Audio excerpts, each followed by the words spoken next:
Hi, I'm Anne-Christine Diaz, Creativity Editor at Ad Age. Welcome to this very special edition of Ad Ages Remotely, in which we're kicking off our celebration of Asian American Pacific Islander Heritage Month. In the US, May has been designated as AAPI Heritage Month, in which we honor the many contributions of AAPI individuals to our country. In recent years, however, it's been a bittersweet celebration in light of increasing violence against those of Asian descent, spurred largely by racist sentiment during the pandemic. Moreover, AAPI individuals, like other underrepresented groups, still struggle to achieve parity with their white peers in various professions, including in the world of advertising and marketing. Enter Asians in Advertising. Founded by Bernice Chao, head of integrated creative at Zambezi, and Jessalyn Lam, VP Member Development and Diversity at IAB, the organization has been working to boost the careers of AAPI talents in the industry by creating a network of support and offering various resources designed to help elevate them into higher leadership positions.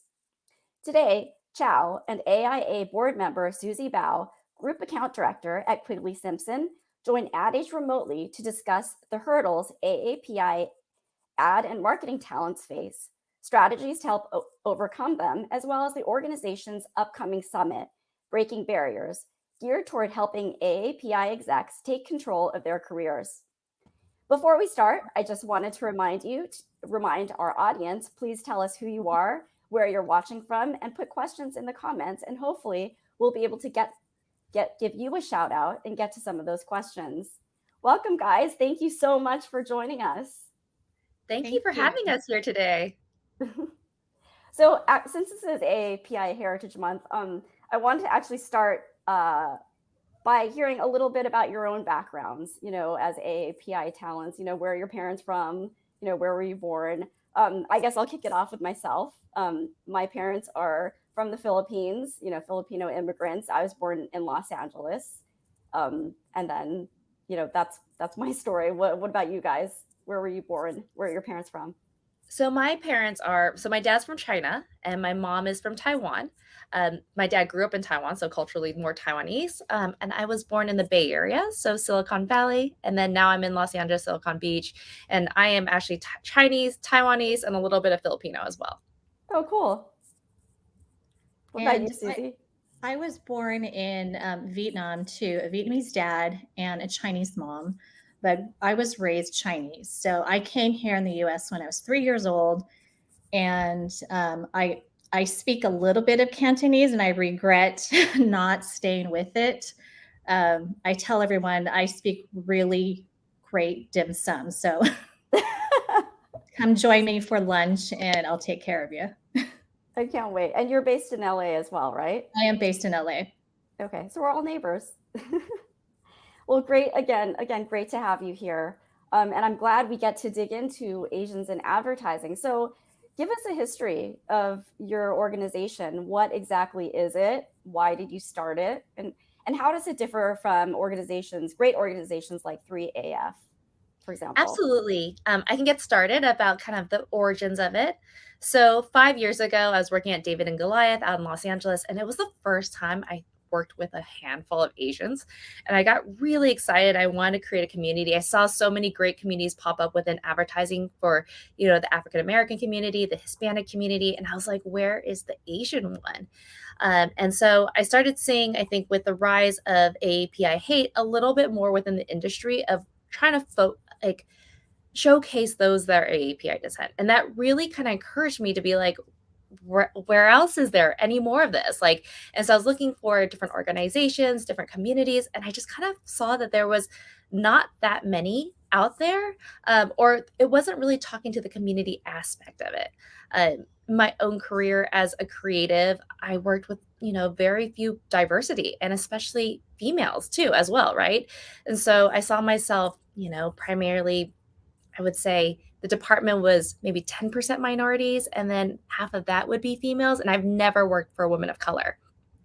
And I just saw so much power in this representation that I really want to create a community. And so I started hosting meetings and having people at my agency be involved and kind of see how that went. And after about our second or third meeting, like the excitement for it waned. I think something about the Asian culture is that we don't like to make space for ourselves. And so there was this idea of, are we being too exclusive? Do we really need this? In the end, it got shelved.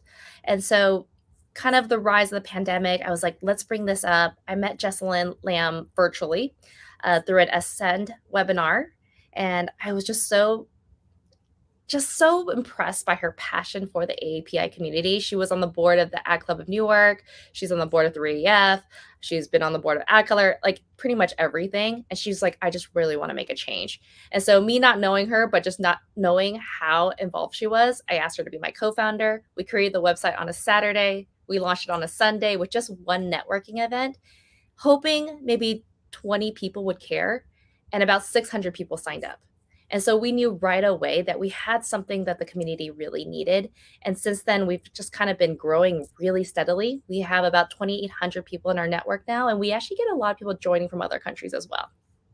Wow, that's interesting. That's amazing. Hopefully we can get to that a little later, because the cross-cultural differences must be like super intriguing. But also a shout out to Jessalyn, who couldn't be here because she just had a baby.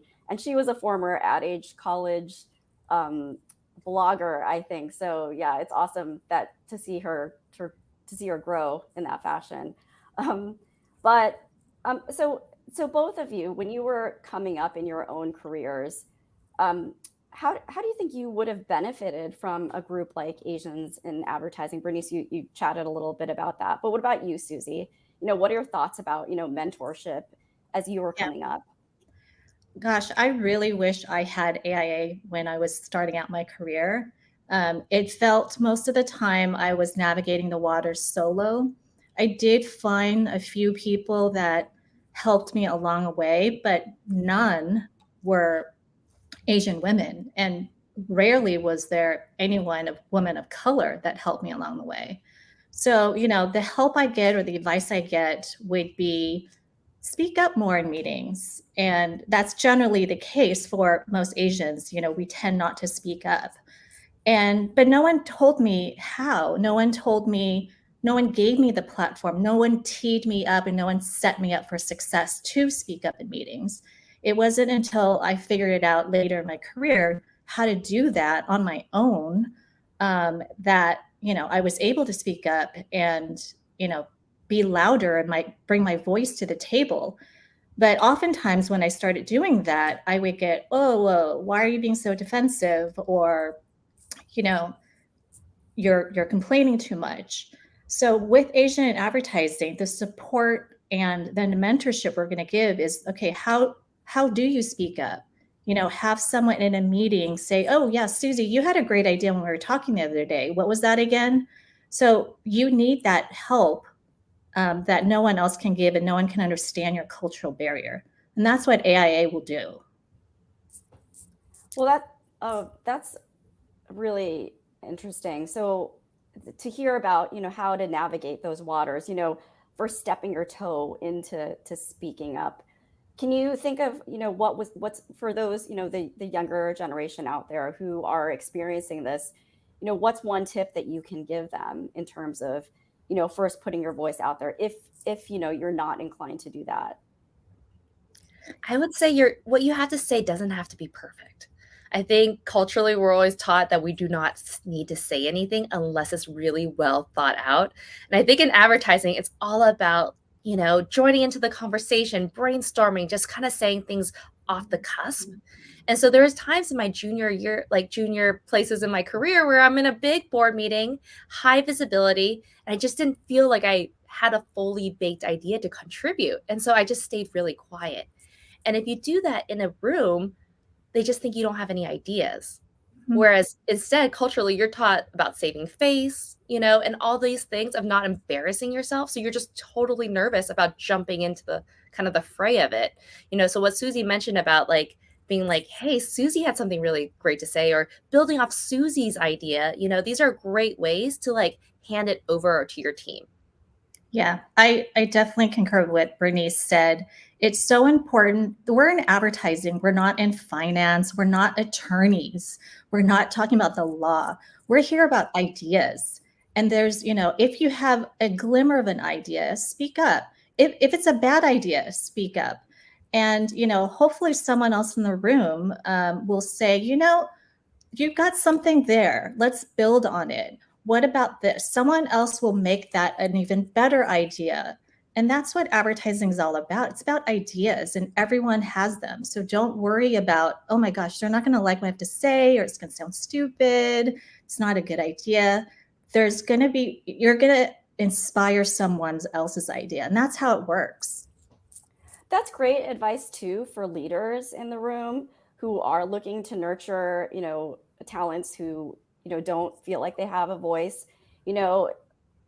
If you are a leader, you should call those people out, ask, be encouraging, and ask for their thoughts, even though they aren't perfect, even though they are unformulated yet. So yeah, that's really helpful. So,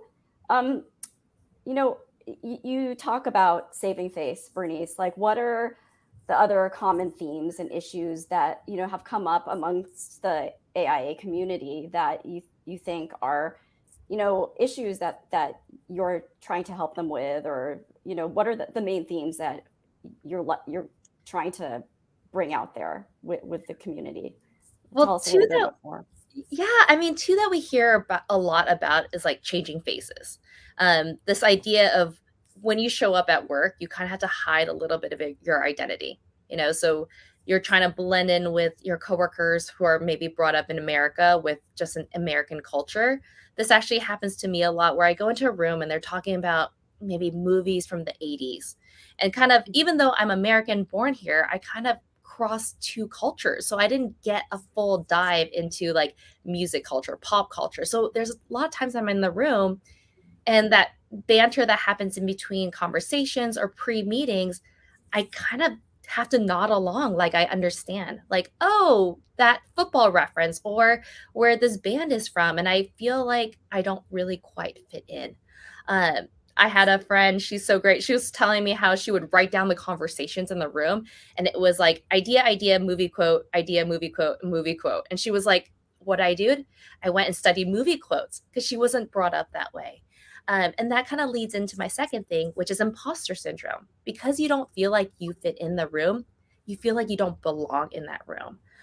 So there's this idea of like, oh, I feel uncomfortable. Maybe I'm not made to be here.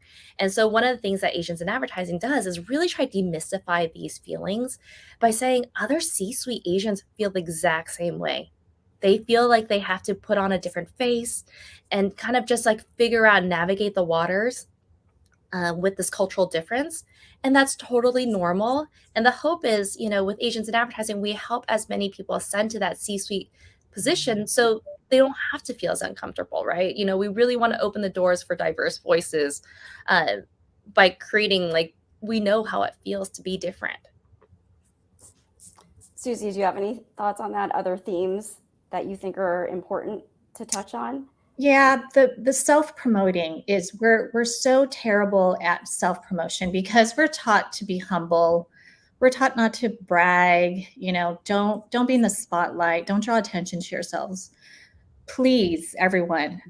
That is the biggest cultural barrier you'll need to overcome. It's still uncomfortable and it feels unnatural for me to self-promote. But that's how you rise up. No one else is going to help you self-promote. I used to think that I'm going to work hard and they're going to notice me. They're not. They'll give you more work. That's what they're going to do. So, do a little self-promotion. We call it humble brag. You don't have to say, look at me, look at all the stuff I've done, but just say, it was so grateful. It's so grateful to be here on Ad Age live with you and Bernice. That's amazing. But this is going all over my social too. Be grateful, but also, talk about it. Share your accomplishments, because, everyone has accomplishments, big or small, but, and share it with others, promote each other. Yeah.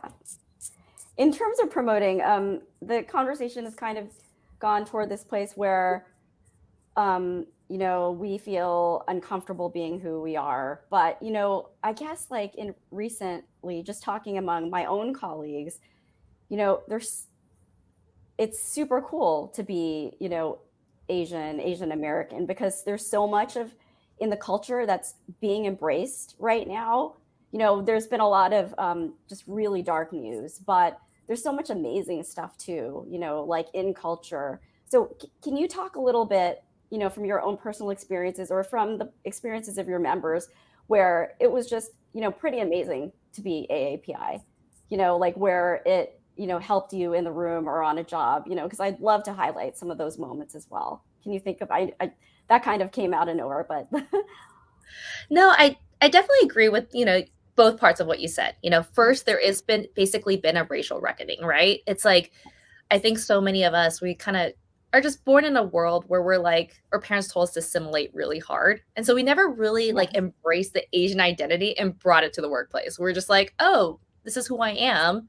But we haven't really like confronted that part of ourselves. And I think recently, like we talked to a lot of our members and they're like, I really never thought about the Asian identity as much as I have lately, And so, we talked about earlier about kind of those cultural barriers.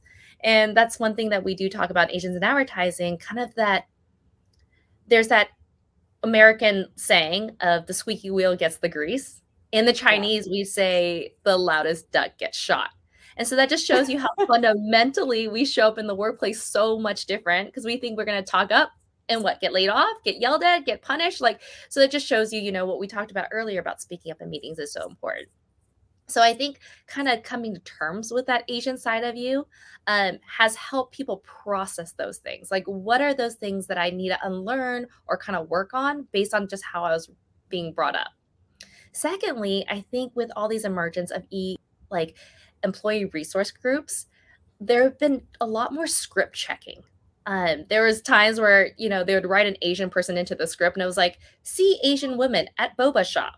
Or here, going to the Asian market, let's put a rice, maker in there. And I think now with kind of how we're coming into this, advertising's looking at that a little differently and being like, okay, we have to be racially sensitive. Is this really speaking to the Asian American culture? Are we being diverse in our casting, whether that's on screen or on the team? And so those are kind of the things where I feel like really we've been making changes. Awesome. Suzie, do you have anything to add? Yeah, I mean, AAPI Month has starting to get some recognition now. And I was helping a client come up with an image that represents an article written about it. And the images presented were of Chinese New Year or Holi or dancing and parades. And I stepped in and said, this is all wrong. There's no holiday this month. It's not about a festival. It's about educating yourself on all of the, 20 plus countries that fall under Asian American Pacific Islander. And, it's about generations of stories and the struggle, but also highlighting, spotlighting the historical facts of why, you mentioned the beginning, why do we celebrate it in May?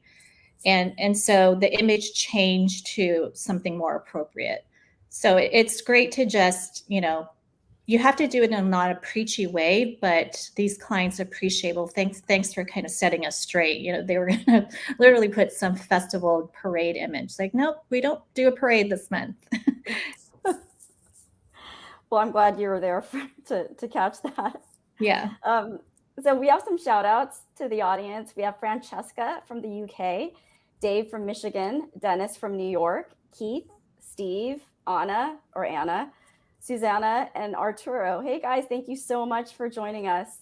I'm Anne Christine Diaz, creativity editor at AdAge, and I'm here with Bernice Chao and Suzie Bao of Asians in Advertising, helping us to kick off AAPI Heritage Month, but also talking about, a lot of important things in the community.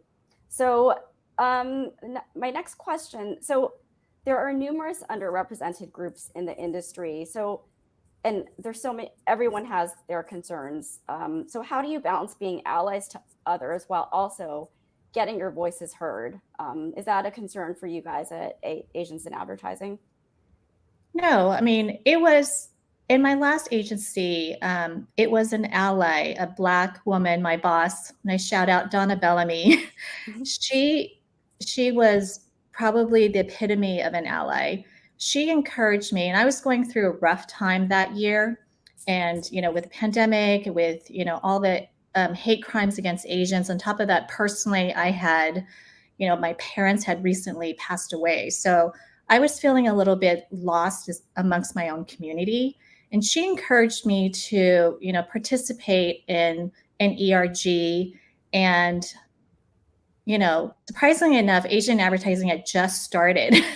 And I was one of the 600 people that joined that first networking event. And after that, I was blown away and I wanted to find out how I can get involved. I reached out to Bernice and Jesslyn and said, hey, I want to just get involved. And they reached back and says, how about being on our board? And I just grabbed that. And I've been very actively involved ever since. But it was because of that ally that knew that I was going through something unique and I needed the support of a specific community, my community. And she was right. But it's also important to intersect with all of our allies because we do have common ground. We all have our own struggles and we all have our own unique struggles. But that doesn't mean we can't help each other, give each other our space where we need to, we have specific cultural barriers to overcome as Asians. And all the other ERG groups do as well. But there's common grounds. We have struggle. We can help each other, but we can also make the space where we can grow and thrive, not just survive, but really thrive and work with our community, but work through our barriers as well. Yeah, I'm glad you brought that up because, Asians aren't a monolithic group. There are many cultures within the AAPI community, South Asian, Southeast Asian, East Asian, jungle. If you watch Ali Wong, jungle Asian and fancy Asian. So, how do you guys negotiate that? How do you make sure that the communities within the AAPI community all get heard within your organization? Well, we even try the board members are also, we try and have representation even amongst our board of all the various groups that fall into Asians. And we also spotlight talent from all across the Asian community. So from South Asian, Southeast Asian, East Asian, we want to make sure every story is heard. I recently met a great strategist at Kashmir. She's Pacific Islander, and we're going to tap into her for Pacific Islander stories. So we want to make sure every voice is heard, and that's what this is about. We want to elevate our voices, and there are so many of them. And everyone has so many stories that I can't wait to tell everyone about them. We have just a few minutes left, so I want to make sure that we get to breaking barriers. Can you please tell us about what that is and what's in store? What can we expect from the event? So Breaking Barriers is our first annual summit. This is a 2-day event this Thursday and Friday. We're so excited about this. We have such an amazing group of speakers. Cindy Gallup is kicking off keynote of day one. She is such a hero of mine. So it's been so wonderful to kind of connect with her and have her kind of represent this day one, which is really about working on yourself. So, this is the day where we talk about networking and negotiating your salaries. Day 2, we have Stop AAPI Hate as our second day keynote. And then we are talking about how to improve your ERGs and what does the advertising industry look going forward. But there's an incredible lineup. Please visit our website, asiansinadvertising.com. You can see the 40 plus incredible speakers across the industry. We try to be as representative as possible. We have people who are podcasters, founders, book writers, so many incredible people. We're so happy to have this. And, if you can join us, it's amazing. We also are giving free tickets to people with .edu. Students are covered for this event by our amazing sponsors. So please check it out. Can you tell us about, some of the talks that are the community is most excited about?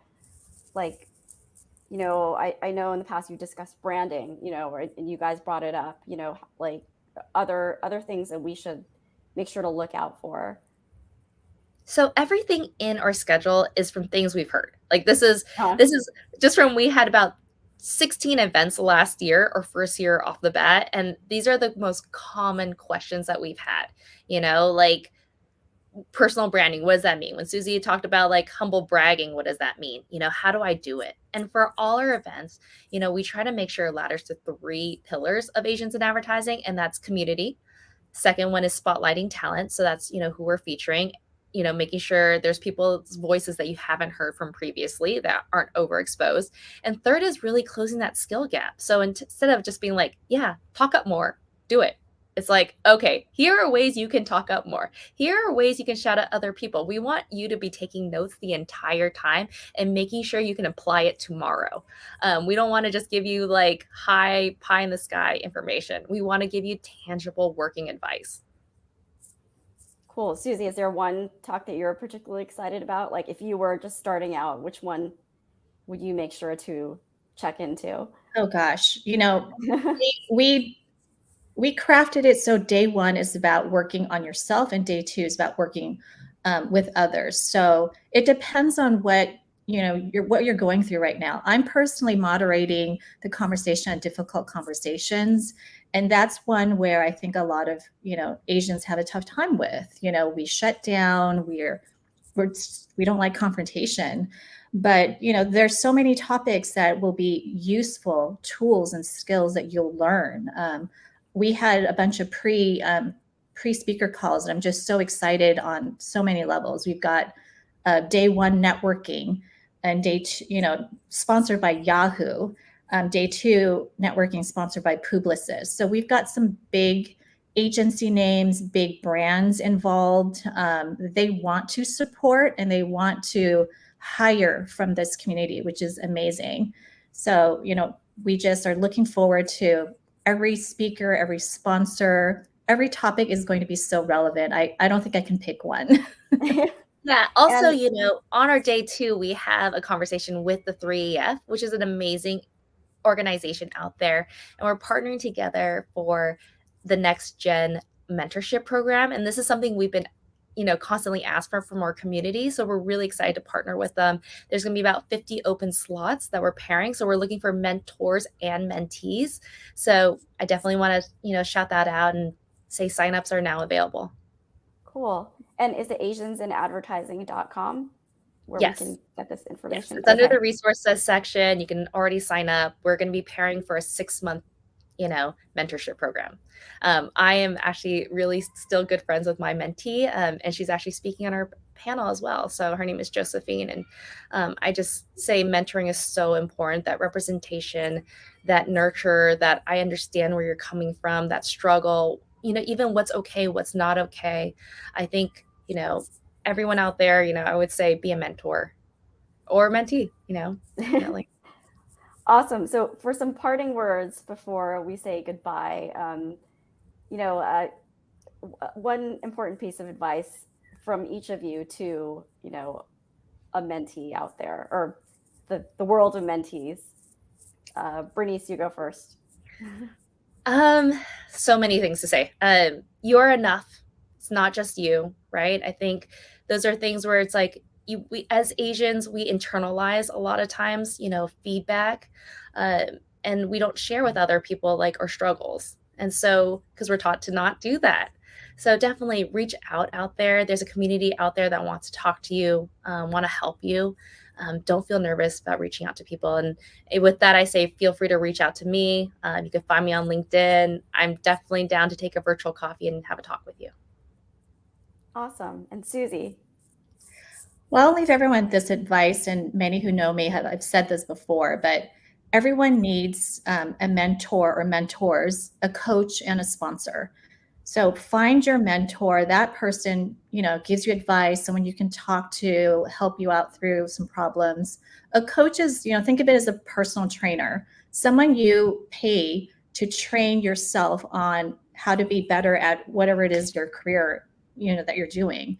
And a sponsor is someone that's a very senior executive in your agency or in the industry that's going to open doors for you, provide connections. I mean, this is how you succeed. you need those 3 types of people. And that's just not one person that can do all 3. So don't be afraid to get more than one mentor, coach, or sponsor. You need a team. Thank you so much to both of you, and best of luck at the event. I'm excited to attend. Hopefully I will be able to. But again, that's asiansinadvertising.com. The Breaking Barriers event is coming up Thursday and Friday. And thank you again. And thank you to all our viewers out there. And stay tuned. Make sure to check into the next Ad Age remotely and adage.com. Thanks all.